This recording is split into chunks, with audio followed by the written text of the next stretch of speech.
the period of the COVID-19 crisis has been extremely painful, obviously, from a human and health perspective, but also extremely interesting in the way people react and manage their daily routine.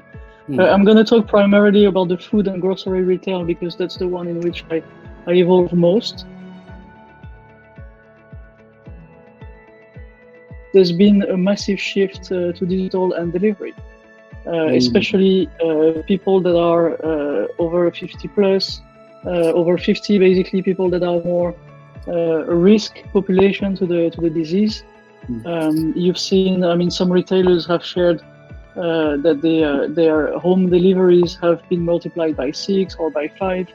The online orders have skyrocketed in France, in Belgium. There's a lot of click and collect or collect and go, depending on how you call the service. But basically, you make the whole purchase journey online, and then you go and pick up the grocery once it's completely done. So there's been a massive shift to a different channel, and in particular to digital and delivery types of services. But the other interesting thing that I thought, was interesting in this space is also some players have shifted their business model and tried new things. So if you look at, for instance, some of the food marketplaces like Rungis in France, or wholesalers like Metro, those companies normally serve restaurants and the whole food industry, professional industry, and all of a sudden, with all those shops and restaurants closed, they had nobody left to serve. And actually, those people have completely shifted their approach and opened their market either digitally or physically to consumers and to people, which normally was not possible before.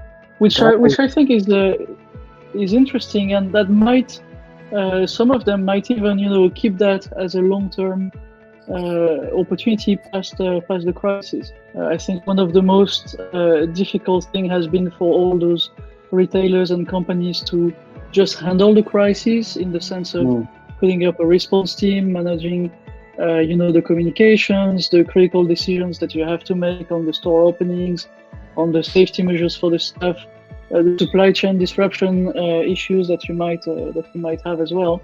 Right.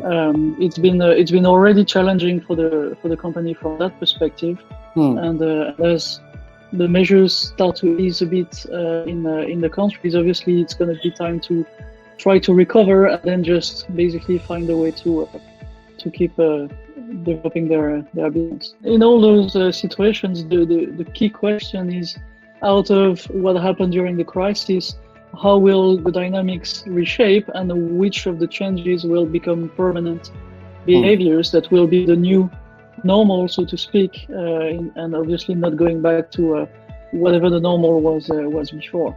I think there's a few interesting things to consider in this respect.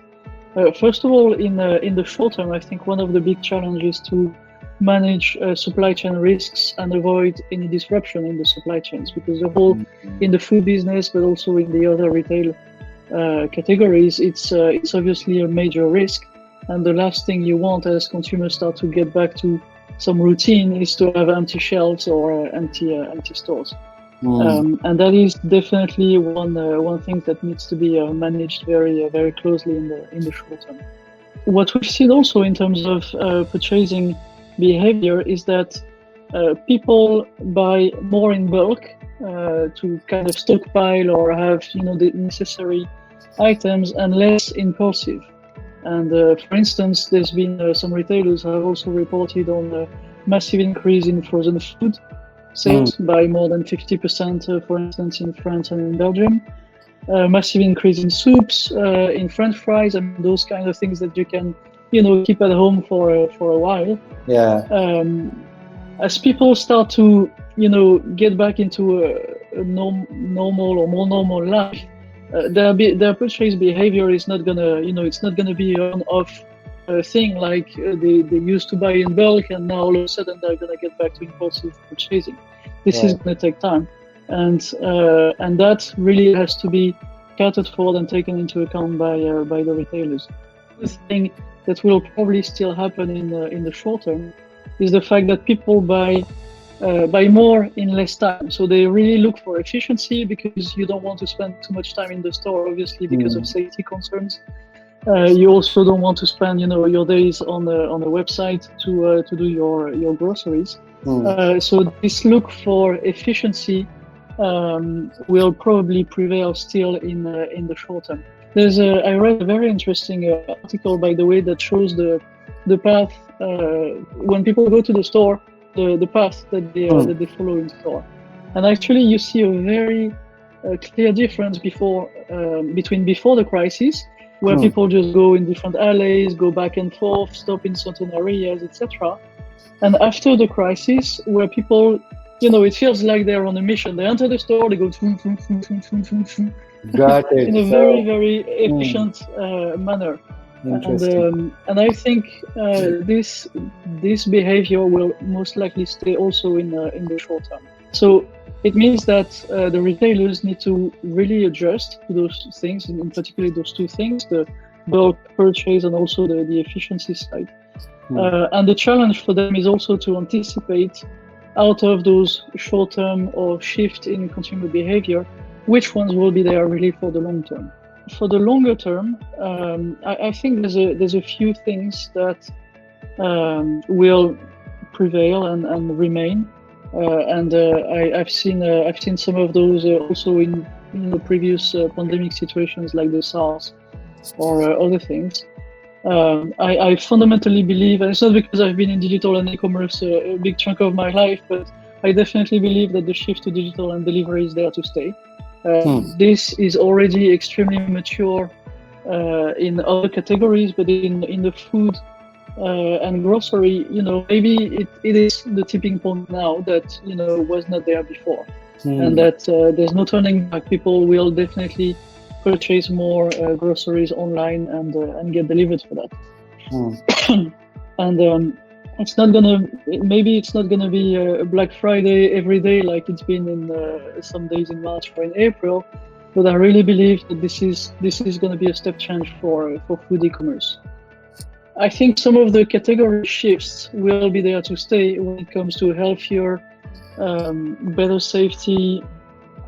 Those type of healthcare options, they will definitely be there to stay. And the other interesting, by the way, also there's been a massive increase in the purchase of organic products.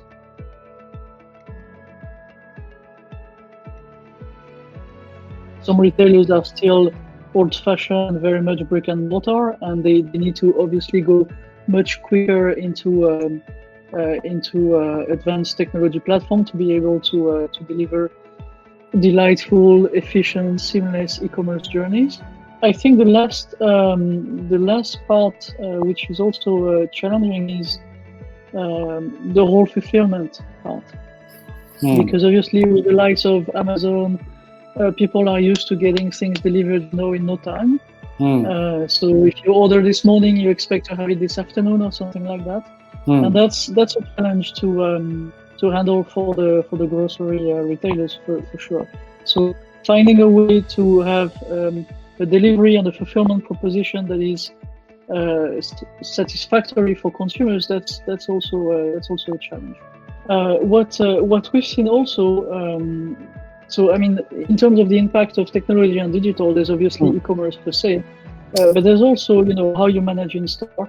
And one impact of that is the payment zone. So if you think about how payment happens in store, with all these queues and cash, all this system is not made for. It's not safety proof. Basically, it can be a cumbersome process depending on how this is handled in the store, and it's definitely a lot of contacts and exchanges and different items in different places. And in terms of technology, that has had an interesting impact, which is the increase of contactless payment and different payment solutions.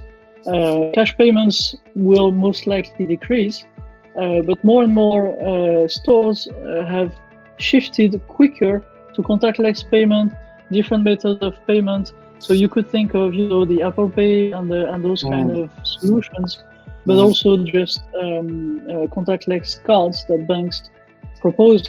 Some countries basically have increased the limit of contactless payment amount to facilitate that. So instead of, let's say, 25 euros, it's now 45 euros or something like that, to just encourage people to buy more with those contactless and safe methods.